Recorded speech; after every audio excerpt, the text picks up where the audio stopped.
Iniciamos con el estudio en economía de corto plazo. El corto plazo hace referencia pues, a un periodo de tiempo relativamente pequeño en el cual los precios de los bienes están dados y no notamos la variación de la inflación. En la vida real, algunos inversionistas tienen por corto plazo un periodo menor o igual a un año, mediano plazo de 1 a 10 años y largo plazo pues un periodo mayor a 10 años. Entonces, corto plazo a todo aquel periodo en el cual los precios no varían. ¿Listo? El modelo que estudiaremos será el del mercado de bienes y servicios, es decir, pues el mercado de lo producido por los oferentes o las empresas y lo consumido por los demandantes, pero todo eso a nivel país. ¿Listo? La demanda pues puede ser de los consumidores, las empresas o el Estado. Bueno, los supuestos que vamos a utilizar en este modelo son los siguientes. El PIB lo llamaremos Y es, digamos, nuestro elemento más importante dentro de este modelo. Otro supuesto es que no habrá por ahora sector externo, con lo cual el PIB pues, será igual al Producto Nacional Bruto. Adicional a ello, no habrá depreciación del capital, por lo cual los valores en bruto serán iguales a los netos. Y tampoco habrá impuestos indirectos, transferencias o subvenciones. Con ello, lo que obtenemos es que el PIB de precios de mercado será igual al PIB de costos de mercado. Esta simplificación se realiza debido al hecho a que estas variables no se van a mover de gran manera en corto plazo, sino que se van a mantener constantes a lo largo del tiempo. Entonces, ahora sí, pensemos en el consumo. El elemento central aquí va a ser el consumo. Este se puede describir como lo siguiente. Una parte que es autónoma, es decir, un consumo de subsistencia que siempre vamos a tener. Vamos a simbolizarlo como C sub 0. Otra parte que estará en relación con el ingreso, Y, de forma que entre mayor ingreso, mayor consumo. Y otra parte que estará por el nivel de impuestos T. De forma que a medida que se incrementen los impuestos al consumo, pues se reducirá el consumo. Entonces lo podemos describir de la siguiente manera. Consumo va a ser igual a C sub O más C1 y YD. ¿Qué es todo esto? El ingreso disponible sería YD y por ingreso disponible vamos a entender Y menos los impuestos, es decir, todos esos ingresos que le quedan a la persona luego de haber pagado pues, los correspondientes impuestos de la renta. Propensión marginal a consumir va a ser C1.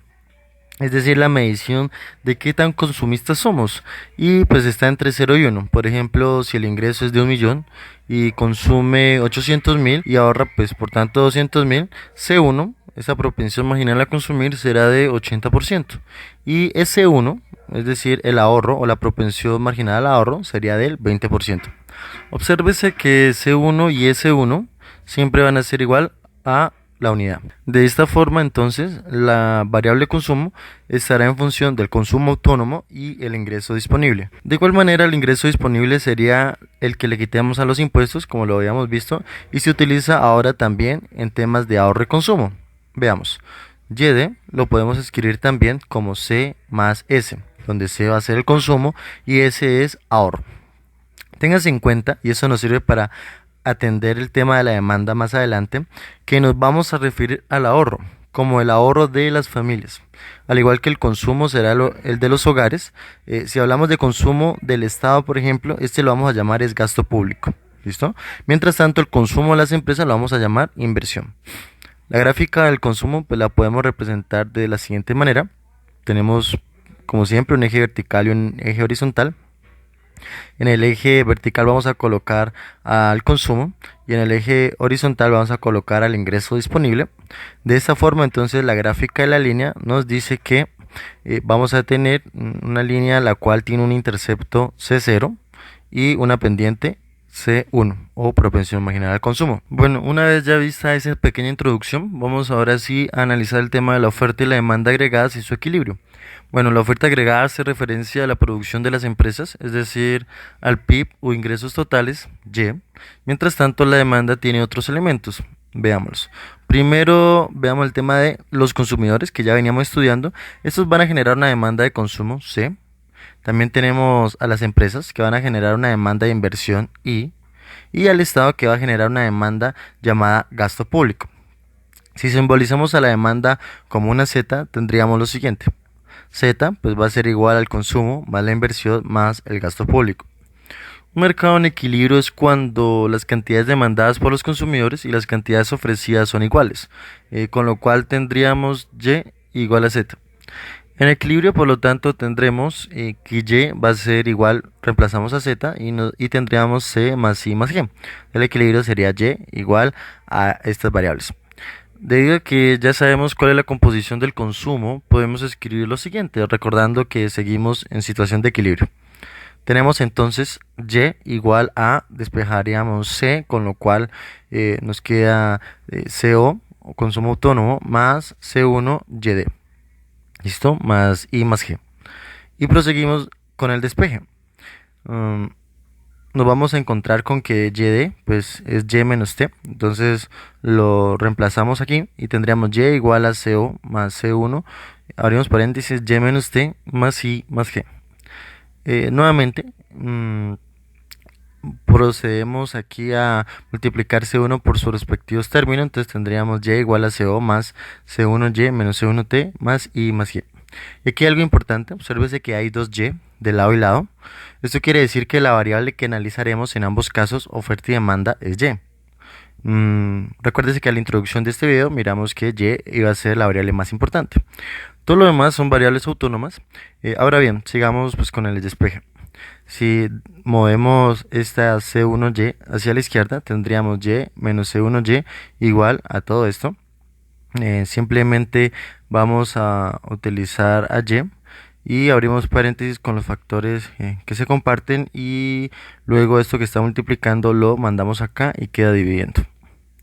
Aquí ya tenemos dos elementos muy importantes donde todo esto de acá, es decir, CO menos C1T más I más G, se va a llamar demanda autónoma. Se la llama así, pues obsérvese que tenemos a CO, además de otros factores que no están relacionados con los ingresos, es decir, con I. El consumo vimos que lo determinan los consumidores según pues, variables sociológicas. La inversión es una decisión de las empresas, mientras tanto el gasto público está dado por las decisiones tributarias del gobierno. En este modelo, uno de los elementos más interesantes es el multiplicador keynesiano, el cual profundizaremos más adelante.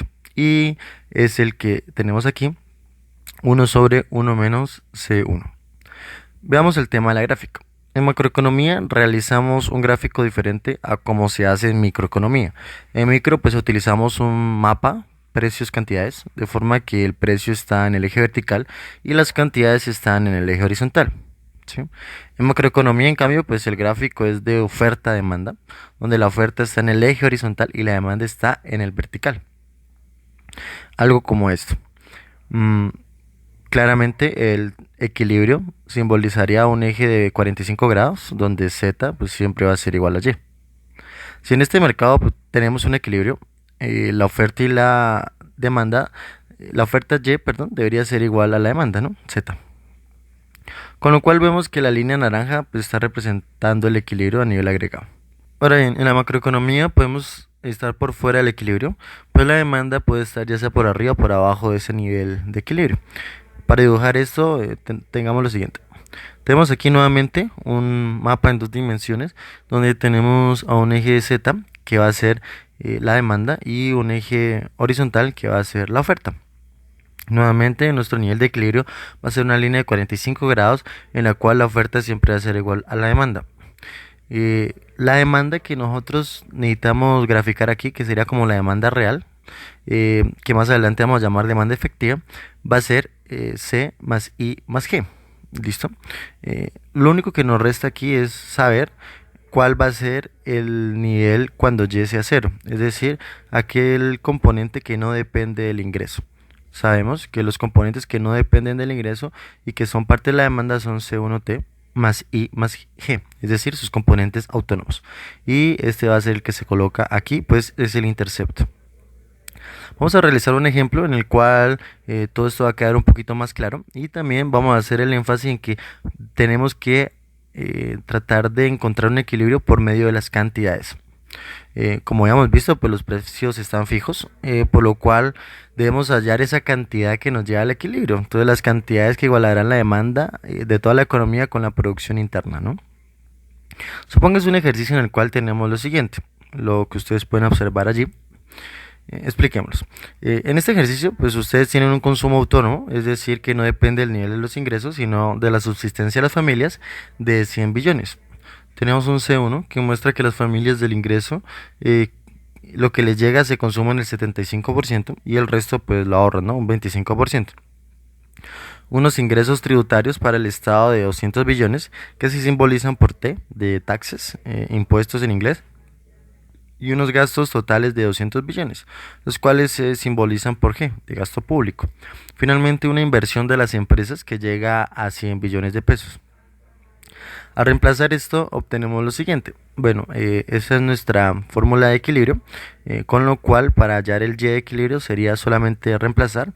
Entonces tendríamos 1 sobre 1 menos 0,75 por 100 menos 0,75 por 200 más la inversión de 100 más el gasto público de 200. Si operamos todo esto, vamos a encontrar que el multiplicador keynesiano, es decir, este quebrado de aquí, va a ser igual a 4 por 250, que es la suma de todo esto de acá, que habíamos dicho que era la demanda autónoma. El ingreso de equilibrio va a ser de 1000 unidades. Si graficamos esto en Excel tendríamos lo siguiente. Bueno, necesitamos pues copiar una gráfica en la cual tengamos los valores de equilibrio, como estamos viendo, y estos van a tomar unos valores de 0 hasta 2400 más o menos. ¿Listo? Por lo cual pues empezamos en 0 y vamos sumando de 100 en 100. Jalamos la fórmula hasta B28. Ahora sí, a su vez la demanda agregada se calcula con la fórmula que tenemos acá, ¿sí? Recuérdese que esa era la fórmula inicial. Colocamos pues la propensión marginal al consumo de 75%, el consumo autónomo de 100, los impuestos de 200, el gasto público de 200 y la inversión de 100. Para copiar la demanda agregada tenemos lo siguiente. Pues entonces, a ver, sería igual, consumo autónomo más, haremos paréntesis, la propensión al consumo por las cantidades que estamos estudiando, cerramos paréntesis, menos la propensión marginal al consumo por los impuestos, cerramos paréntesis, más la inversión más el gasto público. Bueno, este resultado lo vamos a jalar hasta C28 y ya obtenemos la gráfica que se muestra aquí como la estamos viendo en el Excel. Se puede observar que el punto del intercepto es el consumo autónomo, el cual aquí es 250. ¿Sí? El punto donde se intersectan ambas curvas va a ser el equilibrio de mercado vía cantidad. En este caso, pues la cantidad de equilibrio es y igual a 1000 billones de pesos colombianos. Eso es todo lo que tenemos que mirar. Recuerden que podrán descargar este Excel en los comentarios del video para que puedan así estudiar. Vamos a ver ahora sí el multiplicador keynesiano. Habíamos visto que ese era uno de los elementos más novedosos del modelo y entonces vamos a ver por qué. Resulta que este multiplicador keynesiano nos va a permitir predecir el incremento en la producción nacional de la economía a partir de unas variaciones en los componentes autónomos. Entonces vamos a llamar al multiplicador keynesiano M, tal que tengamos lo siguiente. A su vez vamos a recordar que llamamos demanda autónoma a lo siguiente, demanda autónoma como igual a esto. Para analizar las variaciones numéricas vamos a realizar el siguiente ejemplo. Suponga nuevamente los datos del ejercicio anterior, con lo cual tendríamos esto. Lo hemos desagregado aquí para que ustedes lo puedan ver. Si el gobierno eleva el gasto público en 100 billones, ¿qué pasa con el nivel de equilibrio? Bueno, entonces miramos gasto público, tiene un valor de 200, entonces quiere decir que aumentaría a 300. Entonces hagámoslo. En tal caso tendríamos y igual a esta operación de aquí y hacia el final entonces vamos a sumarle 300. Es decir, 200 más los 100, ¿no? Con lo cual el resultado final sería 4 el multiplicador, este va a seguir siendo lo mismo, y multiplica la demanda autónoma, que en este caso va a ser de 350. El resultado final nos va a dar 1400. Observemos que la producción aumentó 400, pues antes la Y era de 1000. Por lo cual entonces la variación de Y o la variación de la producción es igual a 400. Esto es lo mismo que decir, tomemos el incremento en el gasto público y multiplicámoslo por el multiplicador. Matemáticamente esto sería igual a variación de Y, pues va a ser igual a la variación del gasto público. Recordemos que la variación fue de 100 por el multiplicador que siempre se ha mantenido igual, que es 4. Entonces 100 por 4 va a ser igual a 400. La respuesta en este caso es que un aumento de 100 billones en el gasto público del gobierno trae un incremento de 400 en la producción. ¿Sí lo ven? Listo. Ahora, debido a que estos ingresos toca obtenerlos de alguna parte, vamos a suponer que los recursos los obtuvo primero el gobierno, o sea, antes de hacer el gasto de los impuestos, con lo cual se reduciría el crecimiento económico. Veamos. Entonces, si tomamos los valores iniciales, que aquí los tenemos, incrementemos en un inicio los impuestos en 100 billones. Vamos a tener lo siguiente. Entonces, los impuestos eran de 200 y si se va a incrementar en 100 billones, pues quedaría en 300 billones. En este caso tenemos una reducción en la demanda agregada a 175, ¿no? Pues el multiplicador sigue siendo 4, mientras la demanda autónoma, si operamos todo esto, nos va a dar 175. La producción entonces se va a reducir a 700, entonces incremento de impuestos, reducción de la producción. Observamos entonces que hay una reducción de 300, ¿no? La producción antes era de 1000 y ahorita es de 300, ahorita es de 700, se redujo 300 unidades, lo cual es igual a decir lo siguiente. Pues que una variación de Y va a ser igual a la variación de T multiplicada por la propensión marginal al consumo por el multiplicador. Eso no es nada más que decir menos 0,75 por la variación de los impuestos, en este caso miremos que varió en 100, o sea, aumentó en 100, y se multiplica por m, que va a ser 4, igual a menos 300, ¿no? Que era el resultado que estábamos buscando. Vemos que mientras con el gasto público aumentó 400 unidades, por el aumento de los impuestos se redujo en 300, entonces el valor neto sería una producción que se incrementó en 100 billones. Eso lo podemos estudiar también más fácilmente a partir de la desagregación del crecimiento que habíamos visto en el anterior video y que habíamos estudiado. Bueno, entonces la variación de la producción va a ser igual a el multiplicador por la variación de G menos el multiplicador de la propensión marginal al consumir por la variación de T por el multiplicador que inicial. Esto en pocas palabras sería solamente lo que ya habíamos hecho, 400 menos 300, tendríamos variación de Y igual a 100. Podemos observar entonces cómo el efecto provocado por el gasto público es mucho mayor al de los impuestos, con lo cual pues aquí hay una interesante justificación de la política pública expansiva, pues va a generar un incremento en la dinámica económica mucho mayor a los costos pues que implica.